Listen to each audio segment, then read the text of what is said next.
I never believed in fate until a 4-year-old stranger looked into my eyes and called me Mom. That was 3 months ago, and I'm still trying to process what happened next. My name is Riley Thompson, and I'm a paramedic with Denver Fire Department. I've spent the last 8 years of my life saving other people, rushing into emergencies, making split-second decisions that mean the difference between life and death. But nothing in my training prepared me for the emergency that found me on a quiet Saturday afternoon in Washington Park. I thought I knew my story. Foster kid, aged out of the system at 18, built a career helping others because nobody was there to help me. I've always been the one running toward danger, not away from it. My colleagues at Station 19 call me fearless, maybe even reckless, because I'll take risks other paramedics won't. They think it's because I'm naturally brave, but the truth is simpler than that. When you've survived abandonment, foster care, and years of not knowing where you came from, very little scares you anymore. At least that's what I thought until a man handed me a crumpled photograph that made my heart stop beating, because the woman in that picture holding a baby and smiling at the camera was me. Except I had no memory of ever holding that child or being in that moment. The man's hands were shaking when he showed it to me, and his voice broke when he whispered 3 words that changed everything. "You're my wife." See, I've always known something was missing from my life. The social workers told me I was found wandering a truck stop at age 4, confused and injured, with no identification and no memory of how I got there. They said my birth mother was probably a drug addict who abandoned me, and that I should be grateful someone found me before something worse happened. I accepted that story because I had to. It was easier than wondering about the life I couldn't remember. But standing in that park, looking at proof of a life I'd lived but couldn't recall, I realized my entire existence had been built on incomplete information. The boy who ran up to me, the one with bright red hair just like mine, wasn't confused or mistaken. He recognized something in me that I'd forgotten about myself. His father wasn't crazy or desperate. He was a man who'd been searching for his missing wife for 4 years, never giving up hope that she was alive somewhere. And I was that wife. I was the mother this child had been waiting for. I was the missing piece of a family that had been broken by something so traumatic I'd blocked it completely from my memory. That Saturday started like most of my days off. I woke up at 6 in the morning out of habit, even though I didn't have to be at the station until Monday. 8 years of working as a paramedic will rewire your internal clock, whether you want it to or not. My small apartment in Capitol Hill was quiet. Almost too quiet after spending most of my time surrounded by sirens, radio chatter, and the controlled chaos of emergency scenes. I'd been working doubles all week.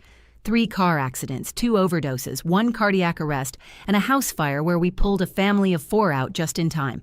My partner, Jake Rodriguez, kept telling me I needed to slow down, that I was taking on too many extra shifts. He wasn't wrong, but staying busy kept my mind occupied. It kept me from dwelling on the restlessness that had been growing stronger lately, this feeling that something important was missing from my life. The guys at Station 19 had been trying to set me up with dates for months. "You're 26, Thompson," Captain Williams would say during our downtime. "You can't spend your whole life married to this job." But relationships felt complicated when you didn't have a foundation to build on. How do you explain to someone that you have no childhood memories before age 4, that you bounced between 7 different foster homes, that the closest thing you have to family is a group of firefighters and paramedics who've become your chosen brothers? My last foster family, the Hendersons, were good people who tried their best, but by the time I landed with them at 15, I'd already learned not to get too attached. They helped me apply for scholarships and supported my decision to become a paramedic, but we lost touch after I aged out. It wasn't anyone's fault. Some kids are just built different, and I was one of those kids who learned early that the only person you can truly count on is yourself. That's probably why I gravitated toward emergency medicine. There's something pure about those moments when someone's life hangs in the balance. Everything else falls away. Your past doesn't matter, your personal problems don't matter. All that matters is your training, your instincts, and your ability to act decisively under pressure. I was good at it, maybe because I'd been living in survival mode for so long that crisis felt like home. I decided to spend my Saturday at Washington Park because I needed to be around life instead of constantly responding to near-death situations. The park was one of the few places in Denver where I could sit quietly and remember that most people's days don't involve medical emergencies. Families were having picnics, kids were playing on swings, couples were walking their dogs. Normal life, the kind I'd never really experienced but found oddly comforting to observe. I brought a book but couldn't concentrate on reading. Instead, I found myself people watching, particularly drawn to the families with young children. There was something about the way toddlers ran to their parents when they fell down, the automatic trust they had that someone would be there to comfort them. I'd never had that kind of security, that certainty that someone would catch you if you stumbled. The social workers had told me fragments of my story over the years. A truck driver found me at a rest stop outside Colorado Springs, confused and injured, with no identification. I'd been treated for head trauma and signs of prolonged neglect before entering the foster system. The assumption was that I'd been abandoned by drug-addicted parents, another casualty of the opioid crisis. It was a sad story, but not uncommon, and everyone involved did their best to give me a fresh start. Except lately, I'd been having dreams that didn't fit that narrative. Dreams about a baby crying, about someone singing a lullaby I somehow knew all the words to. Dreams about a man's voice calling a name that wasn't Riley. I'd wake up with tears on my face and a melody stuck in my head that I couldn't identify. My rational mind dismissed these as stress dreams, probably triggered by all the pediatric calls I'd been running lately. But sitting in that park, watching a red-haired father push his son on a swing, something stirred in my chest. A recognition I couldn't name, a pull I didn't understand. The little boy caught my eye and I waved back automatically. His father turned to see who his son was greeting, and for just a moment our eyes met across the playground. There was something familiar about his face, something that made my heart skip in a way that had nothing to do with attraction and everything to do with memory trying to surface. I shook off the feeling and checked my phone. I had dinner plans with my partner, Jake, and his wife, Maria, people who'd become the closest thing to family I had. Normal plans, normal life. I gathered my things and started walking toward the parking lot, completely unaware that normal was about to become a word I'd never use to describe my life again. I was halfway to my car when I heard the sound of small feet running on pavement behind me.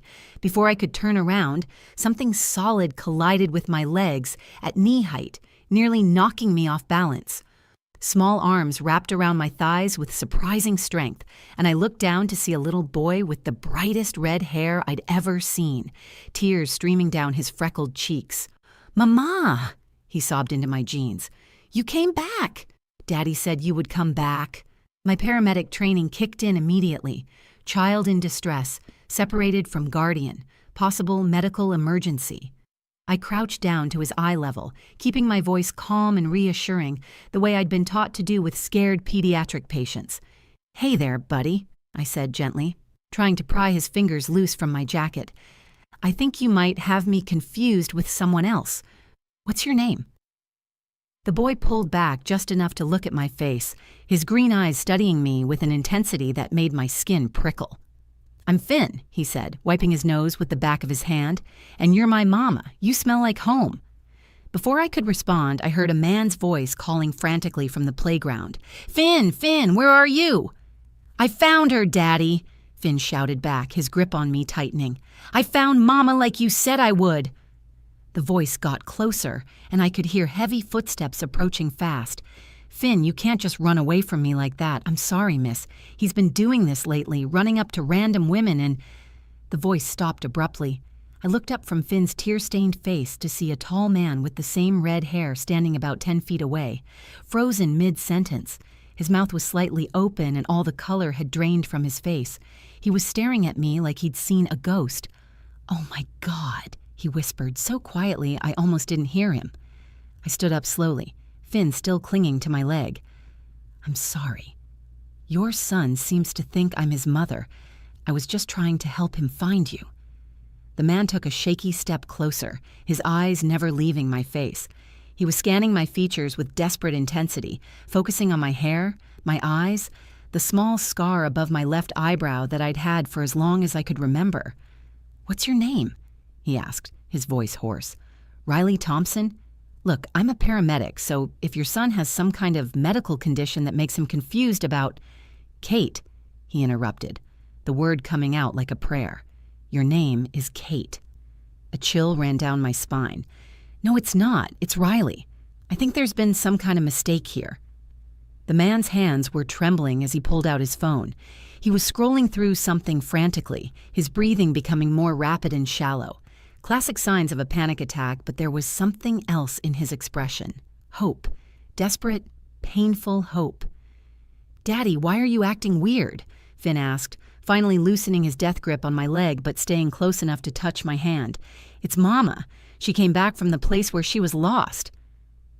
Finn, sweetheart, this lady isn't— I started to say, but the man cut me off. Show me your hands, he said suddenly. Excuse me? Your hands. Please, just show me your hands. I held out my hands, palms up, completely bewildered. The man stared at them for a long moment, then pointed to a small, crescent-shaped scar on my right palm. You got that scar when you were trying to open a can of formula for Finn when he was 3 months old, he said, his voice breaking.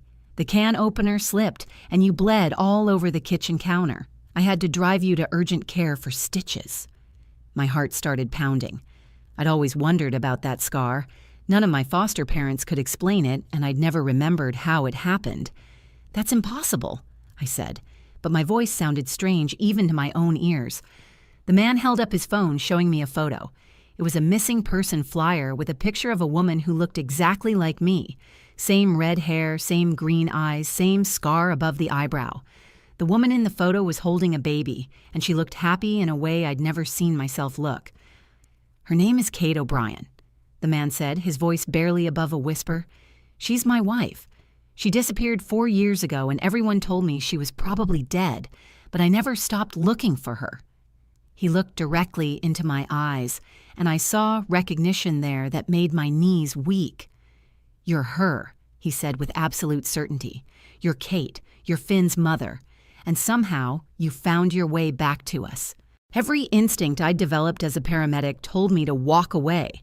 This was clearly a case of mistaken identity, mixed with a grieving father's desperate hope and a confused child's wishful thinking. I'd seen it before on calls where families couldn't accept that their loved one was really gone. But as I looked at the missing person flyer on Marcus's phone, something deep in my chest started to crack. This is crazy, I said, trying to hand his phone back to him. I'm not your wife. I've never been married. I've never had children. Marcus pulled the phone back, scrolling to another photo. This one showed the same woman in nursing scrubs, standing next to a man in a firefighter's uniform outside what looked like a hospital. They were both grinning at the camera, his arm around her waist, her hand resting on a small bump beneath her scrubs. Kate was a nurse in the NICU at Presbyterian St. Joseph, Marcus said, his voice gaining strength as he spoke. We met when Station 12 responded to a call at the hospital. She was 6 months pregnant with Finn in this picture. I stared at the photo, and for just a moment I could almost smell antiseptic and hear the beeping of monitors. The sensation was so vivid it made me dizzy. I'm a paramedic, not a nurse, I said weakly. Medical training doesn't just disappear, Marcus replied. Even with memory loss, muscle memory stays. Skills transfer. You probably became a paramedic because being around medical equipment felt familiar, felt right. Finn tugged on my jacket, drawing my attention back to him. Mama, why don't you remember me? Are you still lost? The question hit me harder than it should have. I crouched down to his level again, studying his face. He had my eyes, my hair color, even the same stubborn cowlick that refused to lay flat no matter what I did to it. But more than that, something about him felt safe in a way I couldn't explain. When he'd run up to me, my first instinct hadn't been fear or annoyance. It had been protection. Finn, I said carefully, what's your favorite song? Without hesitation, he started humming a melody that made my blood run cold. It was the tune from my dreams, the one I'd been waking up to for months, the lullaby I somehow knew all the words to even though I couldn't remember learning it. Marcus was watching my face intently. You remember that song, don't you? I have dreams about it, I admitted reluctantly. But that doesn't mean anything. Lots of people know the same songs. Kate used to sing that to Finn every night before bed, Marcus said. She made up special words for it. Something about a little fox finding his way home through the forest. My throat tightened. In my dreams, I was always singing about a fox, but I'd never been able to remember the words when I woke up. Marcus took a step closer, and I caught a scent that made my head spin. Cologne mixed with something else, something clean and familiar that made me want to lean closer instead of backing away. "Please," he said, "just give me 10 minutes. Let me show you the rest of what I have. If you're not Kate, if this is all some impossible coincidence, then you can walk away and never see us again. But if there's even a chance that you're my wife, that you're Finn's mother, don't you think you owe it to yourself to find out?" I looked down at Finn, who was still holding onto my hand with complete trust. In 4 years of working as a paramedic, I'd developed good instincts about people. I could usually tell within minutes if someone was lying, desperate, or dangerous. Marcus didn't seem like any of those things. He seemed like a man telling the truth about the most important thing in his life. "My car's right over there," Marcus said, pointing to a blue pickup truck parked under a tree. "I have a file in the glove compartment. Medical records, police reports, photos, everything I've collected over the past 4 years while searching for Kate." "Why do you keep all that stuff in your car?" I asked. "Because I never stopped looking," he said simply. "I go to different parks, different grocery stores, different neighborhoods every weekend, anywhere Kate might have ended up. I've been carrying that file for 4 years, hoping someday I'd need it." The rational part of my brain was screaming at me to leave. This was textbook delusion, a man who couldn't accept loss, a child who'd been trained to see his missing mother in every red-haired woman they encountered. But my paramedic training had also taught me to trust my gut, and my gut was telling me something I didn't want to acknowledge. 10 minutes, I heard myself saying. "But then I'm leaving and you're not going to follow me or contact me again." Marcus's face flooded with relief. 10 minutes. That's all I need. As we walked toward his truck, Finn skipping between us, I realized I was about to discover either the truth about my past or confirm that I was losing my mind. Either way, my life was never going to be the same. Marcus opened his glove compartment and pulled out a thick manila folder that looked like it had been handled thousands of times. The edges were worn soft, and I could see sticky notes and tabs marking different sections. This wasn't the obsessive collection of a delusional man. This was the methodical documentation of someone who'd been conducting a real investigation. "Start with this," he said, handing me a police report dated 4 years ago. Kate disappeared from the hospital parking garage after her shift. Security cameras caught her walking to her car at 11:47 p.m. At 11:52, they show a white van pulling up next to her Honda. The footage is grainy, but you can see someone forcing her into the van. I scanned the report, my medical training helping me process the clinical language. Abduction, possible human trafficking, investigation ongoing. But what made my hands shake was the victim description. Red hair, green eyes, 5 feet 6 inches, distinctive scar above left eyebrow, crescent-shaped scar on right palm. It was like reading a description of myself. "This could be coincidence," I said, but my voice sounded hollow. Marcus pulled out another document. "This is from Colorado Springs General Hospital, dated 3 weeks after Kate's disappearance. A truck driver brought in a Jane Doe found at a rest stop. Head trauma, signs of prolonged captivity, severe memory loss. The woman couldn't remember her name, where she came from, or how she got there." The hospital record felt familiar in my hands, like I'd held similar paperwork before. I read through the medical notes, recognizing the terminology, understanding the treatment protocols in a way that went beyond my paramedic training. It was deeper than that, more intuitive. "The woman in this report was treated for injuries consistent with being held against her will," I said, the words coming out automatically. "Restraint marks on wrists and ankles, signs of dehydration, psychological trauma." "You're reading that like you've seen it before," Marcus observed quietly. I had. Not this specific report, but others like it. In my dreams, I was always in a hospital bed, confused and scared, with people asking me questions I couldn't answer. I'd wake up with phantom pain in my wrists where restraints might have been. Marcus handed me a DNA analysis report with official letterhead. After Kate disappeared, I gave the police samples of her DNA from hair in our brush, saliva from a water bottle. When I heard about the Jane Doe case in Colorado Springs, I convinced them to run a comparison.